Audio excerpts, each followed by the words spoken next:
नमस्कार दोस्तों, स्वागत है आपका हमारे हिंदी साहित्य चैनल ट्रिक में। आज हम लाए हैं आपके लिए एक अष्टछाप के कवि और उनका जो कालक्रम है उनके बारे में। तो आइए देखते हैं कि ये ट्रिक कैसे हैं। तो सबसे पहले हम देखते हैं अष्टछाप के कवि और उनका क्रम। ये तो आपको पता ही होगा किसकी स्थापना जो है 1565 में हुई थी। तो इसको भी हमने इस तरह से बताया है कि जैसे अष्ट इसमें ट वर्ण आ रहा है, तो उसी तरह से इसमें है 1565, इसमें भी ट या ठ लगभग आ रहा है। उसके बाद में इसकी स्थापना किसने की थी? तो ये की थी विट्ठलनाथ स्वामी ने। तो विट्ठलनाथ इसमें भी लगभग ट आ रहा है। अगर किसी को ये पता चले कि भाई अष्टछाप की स्थापना अगर वल्लभाचार्य ने की है, तो वल्लभाचार्य में देखिए, वल्लभाचार्य में ल आ रहा है, यानी कि इसमें ट या ठ वर्ण की ध्वनि इसमें नहीं आ रही है। तो इसमें आपको देखना है कि इसमें ट आ रहा है, इसमें भी ट या ठ आ रहा है और इसमें ये ट या ठ आ रहा है। ठीक है, तो ये हमने आपको बता दिया। इसके बाद में चलिए ये ट्रिक के माध्यम से समझते हैं कि कुश ने परमात्मा कृष्ण को याद किया। क्या बताया? कुश ने परमात्मा कृष्ण को याद किया। तो इसके माध्यम से हम देखेंगे कु से कुंभन दास, स से हम देखते हैं ऐसे तो सूरदास, और परमात्मा से देखेंगे परमानंद दास, और सबसे लास्ट में देखते हैं हम कृष्णदास।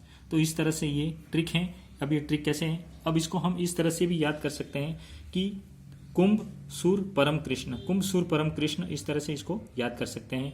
तो कुंभ से हम देखते हैं कुंभन दास, सूर से देखते हैं सूरदास, परम से देखते हैं परमानंद दास, और कृष्ण से देखते हैं कृष्णदास। तो इस तरह से अब इनका जो जन्म क्रम है उनको किस तरह से देखते हैं कि जो कुंभन दास थे उनका जन्म हुआ था 1468 ईस्वी में, सूरदास का 1478 ईस्वी में, परमानंद दास का हुआ था 1493 ईस्वी, और कृष्णदास का 1496 ईस्वी। यानी इसमें हम क्या देखते हैं? तो 68 और 78, कुंभन दास का 68, सूरदास का 78, इन दोनों के बीच में कम से कम 10 वर्ष का अंतर है। ये इस तरीके से इसको आप याद कर सकते हैं। 68 को याद कर दो, उसके बाद में 78, आपको 10 वर्ष बाद में आपको ऐसे याद हो जाएगा।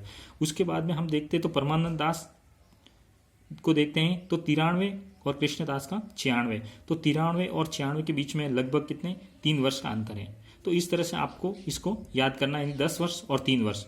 चलिए अब हम देखते हैं जो विट्ठलनाथ हैं, वल्लभाचार्य के जो पुत्र हैं विट्ठलनाथ, इनके ये कवि हैं। तो इनकी भी एक ट्रिक है। ये ट्रिक कैसे है? गोविंद के चित्त का अर्थ होता है मन, और चित्त को हम यहाँ पे रखते हैं ये चित्त स्वामी के रूप में।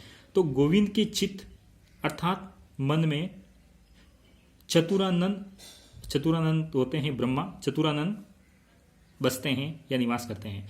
तो इसमें हम देखते हैं तो गोविंद से देखेंगे गोविंद स्वामी, चित्त से देखेंगे चित्त स्वामी, और चतुर से देखेंगे चतुर्भुज दास, और सबसे पीछे आता है नंद, तो नंद से देखते हैं हम नंददास।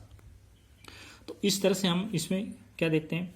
तो गोविंद स्वामी, चित्त स्वामी, चतुर्भुज दास और नंददास, ये विट्ठलनाथ के ये कवि हैं।